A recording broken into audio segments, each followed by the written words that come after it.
How can we expect politicians who routinely receive campaign money, lucrative job offers and lavish gifts from special interests to make impartial decisions that directly affect those same special interests? Good far said. As long as this kind of transparently corrupt behaviour remains legal, we won't have a government that truly represents the people.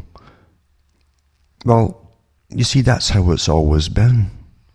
It's always been like that. Never mind all your indoctrination and your little Disney stories about the responsible businessman and all that kind of stuff, and your politicians and the stuff that brings tears to your eyes. I mean, that's how incredibly powerful Hollywood is.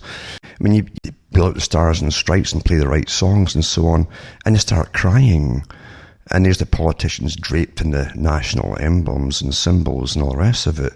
It works just like magic. It's Pavlovian conditioning. If people can't break out of their conditioning, and it's been a tremendously powerful tool, this conditioning. It's been used in every country. It was used in Britain for generations when the British Raj run the whole world. It's for the upper elite, that is, Whereas in America, it works almost to the bottom scale with indoctrination. It's perfect. Because true history has never been taught. And rather than have you aware, which is also called streetwise, you've been dumbed down to believe what you're told, that special people are somehow more responsible than you. And the opposite is true. In reality, the sharks and the psychopaths rule, folks. In every country. And democracy is a showboat, it's a sham. Always was. Put out deliberately by those who already ruled the old system.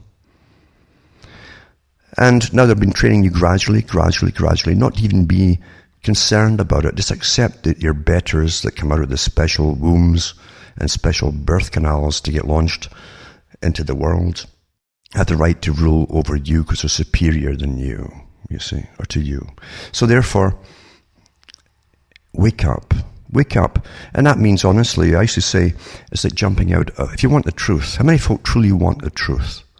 See, most folk, it doesn't matter what it happens to be or the topic or anything else, they'll say, well, give me bits of it on my conditions. In my conditions, you won't disturb any nice feelings about things or infantile fantasies or anything like that. And I used to say, no, if you want truth, you're wanting to jump out of an airplane without a parachute and free fall. And you take what comes. That's what truth is. Truth is a shock treatment, the ultimate shock treatment. Most folk can never get to that stage. They still want to hold on to, well, I like this bit and I like that bit, so, leave me that and this and so on.